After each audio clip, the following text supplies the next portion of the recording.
तो दोस्तों कैसे हैं आप सब। आज की हमारी कहानी है बहू के साथ भेदभाव। यह छोटी बहू की मुंह दिखाई के लिए है। कैसा है डिजाइन, आप सभी को पसंद आया ना।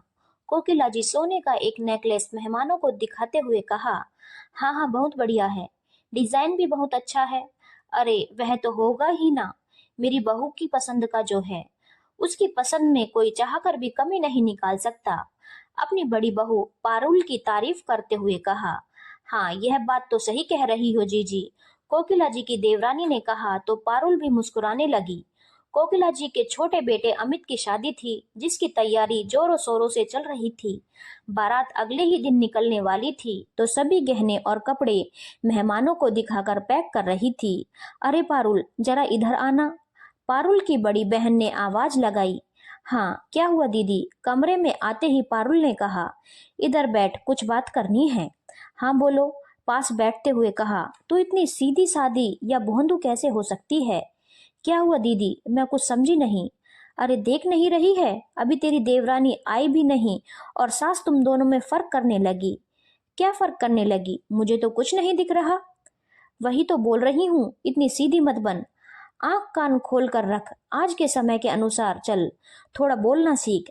वह अभी भी नहीं समझी, सवाल भरी नजरों से दीदी को देखने लगी।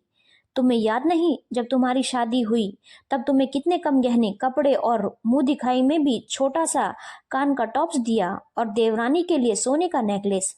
जैसा तुम्हें दिया देवरानी को भी वैसा देना चाहिए। अगर नहीं तो तुम भी बोलो सास को कि तुम्हारे लिए भी एक ऐसा ही नेकलेस बनवा दे।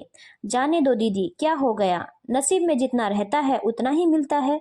फिर अब मुझे क्या कमी है, मेरे पास सब गहने हैं और मेरी खुद की इतनी हैसियत हो चुकी है कि मैं जो चाहूं वह खरीद सकती हूँ। तो क्यों 10 साल पुरानी बातों को लेकर बैठ जाऊं। काम का घर है, इतनी खुशी का माहौल है, तो ऐसी बातें कर, मैं घर का माहौल नहीं खराब करना चाहती। तू आज इतनी समझदारी दिखा रही है, सोच रही है कि सब मेरा है, सब अपने हैं, पर बाद में ऐसा कुछ नहीं रहने वाला। देख शादी के बाद तू सास ससुर के साथ रही और देवरानी आते ही पति के साथ रहेगी।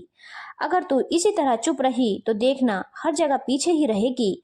तुम्हारी सास भेदभाव कर रही है और अभी नहीं बोली तो बाद में पछताएगी। दीदी अगर देखा जाए तो, और आपको याद हो तो, भेदभाव माँ ने भी किया था, वो भी हम दोनों बहनों में ही। ज्यादा क्या कहूँ, उन्होंने तो हम दोनों बहनों को सुहाग का सम्मान देने में भेदभाव किया। पारुल की बात सुनकर दीदी अवाक हो गई।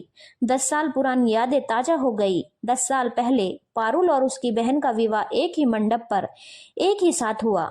बड़ी बेटी की शादी तय हो जाने के बाद उसी के ससुराल के एक रिश्तेदार ने पिता से छोटी बेटी का भी हाथ मांग लिया। पारुल उन सबको इतना भा गई कि बिना कुछ लिए शादी करने को तैयार हो गए। बड़ी बेटी के होने वाले पति इंजीनियर थे और शहरी परिवार था, वहीं प्रीति के होने वाले पति टीचर थे और आगे पढ़ाई की तैयारी में लगे थे।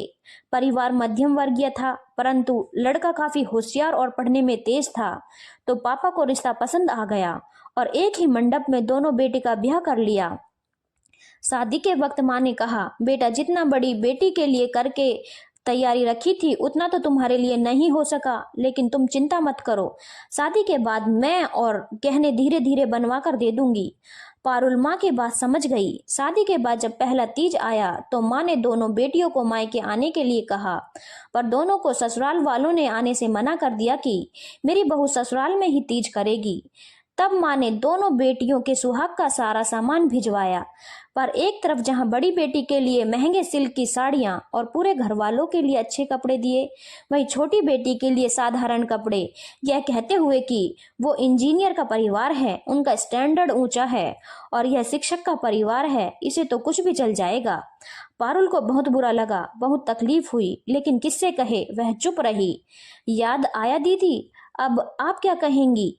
अरे तभी माँ की परिस्थिति अच्छी नहीं थी, लेकिन अभी तुम्हारी सास की हैसियत है तुम्हें देने की।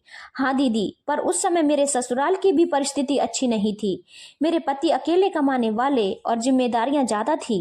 फिर जाने दो ना, उस समय मुझे सामान नहीं मिला भौतिक सुख सुविधाएं नहीं मिली तो क्या हो गया, लेकिन मेरे पति और ससुराल वालों ने आगे बढ़कर मुझे पैरों पर खड़ा होने दिया। क्या यह काफी नहीं? मेरे पति भी अब एक ऑफिसर हैं, देवर भी अच्छा कमाने लगा है। सच में अब इनकी हैसियत है, और मैं कहूंगी तो मुझे दे भी देंगे, लेकिन जाने दो, अब उसकी जरूरत नहीं। और मैं हमेशा ससुर के साथ रही, उनकी सेवा टहल की, तो मुझे उसका फल भी मिला, उनके लाड़ प्यार और सम्मान के तौर पर। दीदी, इससे पहले कि आपकी बातें सुनकर मेरा मन बदल जाए और मैं सास ससुर को जाकर कुछ कह दूं, घर में कलह होने लगे, इससे अच्छा है ये बातें अभी खत्म कर दी जाएं। हो सकता है मेरे घर में थोड़ी बहुत कुछ सुख सुविधाओं की कमी हो, लेकिन आपसी प्रेम और आत्मिक सुख बहुत है, और इसे मैं खोना नहीं चाहती। सुनकर बड़ी बहन चुप हो गई। पीछे से माँ सारी बातें सुन रही थी, आकर गले से लगा लिया। बेटा, मुझसे गलती हो गई, लेकिन अब क्या करूं? माँ, आप यहाँ, आपने मेरी सारी बातें सुन ली? हाँ बेटा, सुन ली। तुम्हारी यही समझदारी और खासियत देख तो तुम्हारे सास ससुर ने बिना किसी दहेज और शर्त के तुम्हारा हाथ मांग लिया। तुम्हारी सोच और बातें सुन मुझे बहुत गर्व हो रहा है। बेटा, आगे भी ऐसे ही रहना और इसी तरह अपने घर को जोड़े रखना। मेरी शुभकामनाएं हमेशा तुम्हारे साथ हैं। छोटी बहन की इतनी समझदारी भरी बातें और माँ की तारीफ सुन बड़ी बहन की आंखें भर आई।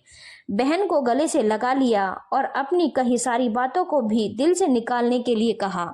धन्यवाद दोस्तों। अगर आपको कहानी अच्छी लगी हो तो चैनल को लाइक, शेयर और सब्सक्राइब करना ना भूलें।